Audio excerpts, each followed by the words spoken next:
So, hello people! So, today ay magluluto ulit tayo nitong quick fragrance pork and mushroom stir fry. Ayan. So, ito yung ulam natin. So, pangalawa ito sa order natin this week. So, syempre, hindi na ako magluluto ng rice kasi may rice na tayo kanina. Niluto ko, diba? So, yung unang gagawin natin ay beef na agad. So, wait lang. Beef o pork ba yan? So, ito na agad yung gagawin natin.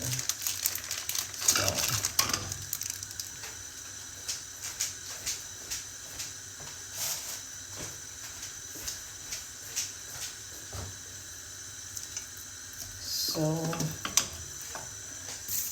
ayun na agad yung ito na agad yung gagawin natin. Parang madilim, no? Yaman, parang ito yung ilaw dito banda. So, yan ang stir fry natin. Parang ang bilis-bilis lang talaga nito na guys ito eh.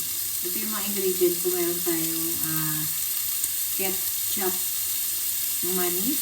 Ayan. And soy sauce and ano. Parang tulad siya nung recipe nung nakaraan. So, hindi na ako magluluto ng rice dahil nakapag-rice. May rice na ako. So, ayan. So, mabilis lang tulutuin kasi hindi ko na kailangan ng rice. Ayan. Ayan guys, nag-brown na. So, alagyan ko siya ng sibuyas. Paminta at madaming paminta. At asin. Ay, asin. Konti lang yung asin na nilagay ko kasi magsutoyo tayo, diba? So ito guys, okay na yan. Lagyan na natin ng mushroom. Mushroom na agad.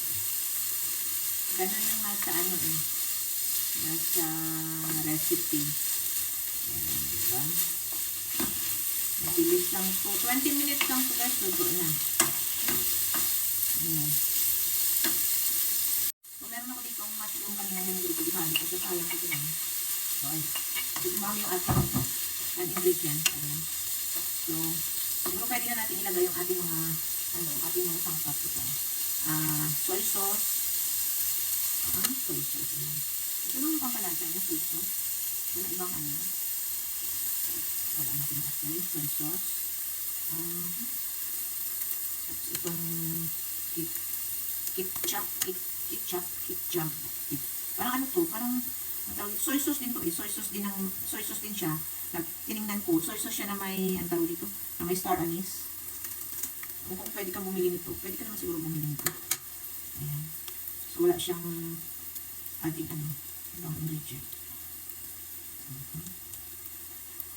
Tapos, ito pa ay ang ginger, ginger and garlic. Lemon, grass, ginger, and garlic paste. Ayan. Diba? Super bilis lang siya. Super bilis lang siya. So, yung una palang binayaran ko dito ay, worth magkano ba yun? 30 lang. Ngayon parang tumaas siya. Ewan ko ba? Parang gusto ko tuloy cancel na lang. Ayoko na. Bibili na lang ako ng ingredient. Ako na lang magluluto. Kasi parang, ayan na. So, ayan yung ating guys. Tapos, pwedeng lagyan daw ng lagyan natin ng tubig. Mainit na tubig para isimmer lang natin for sandali.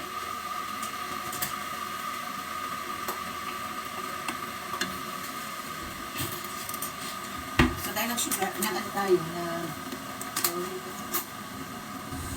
sobrang daming soy sauce, maglagay tayo ng sugar. Itong sugar ko, Demerara sugar alternative.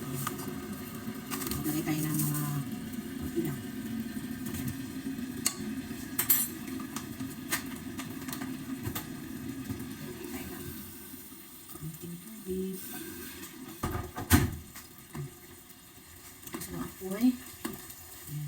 Pag kumulo na, lalagay ko na yung gulay. May gulay ito guys eh.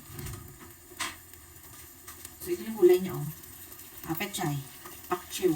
So yung tangkay mo na unahin na natin.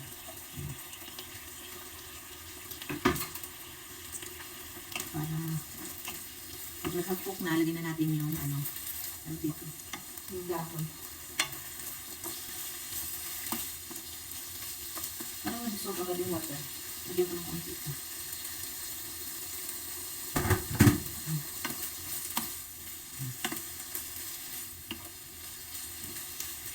Yummy! So, ayan na guys, oh, parang half cook na siya. So, dahil half cook na siya, ilalagay na natin yung dahon.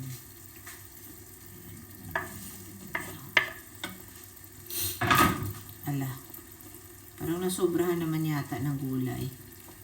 Pero okay na yun, kahit sa sobrahan, masarap naman yung maraming gulay, diba? Maraming sabaw. Yummy! Sobrang dami. Dinoble ko kasi yung gulay eh.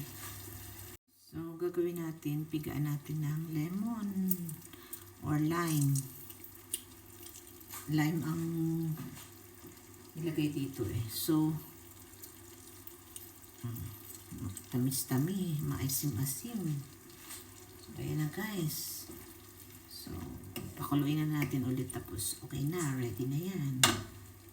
Ang gagawin natin, magpe-plating na tayo. Ayan yung aking yung rice ay tawag dito. Yung rice ko bahaw. Okay lang yan, no? Bahaw. So, maglalagay na tayo nito. Ayan. Di ba, ang sarap na maraming gulay. Yummy. So, lagyan natin ng sabaw. Hindi ko siya tinikman. Bahala na. Kung anong lasa. So, ayan na yung ating food for today, guys. So thank you for watching. Masarap yung ating ulam today. Ayan, rice and pork with pak choy. Ayan, thank you. Mwah. So, ayan na guys. O, diba? Yummy. Kain na. So, tingnan mo yung bata, guys. Kumakain. Ang kinakain na yung rice lang. You want rice only? Yeah? Yes? Rice lang ayaw ng ulam.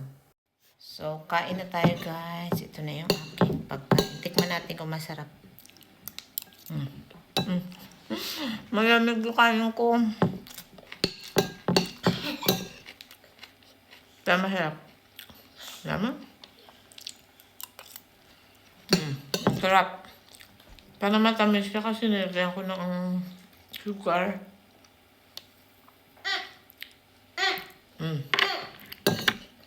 Pero masarap.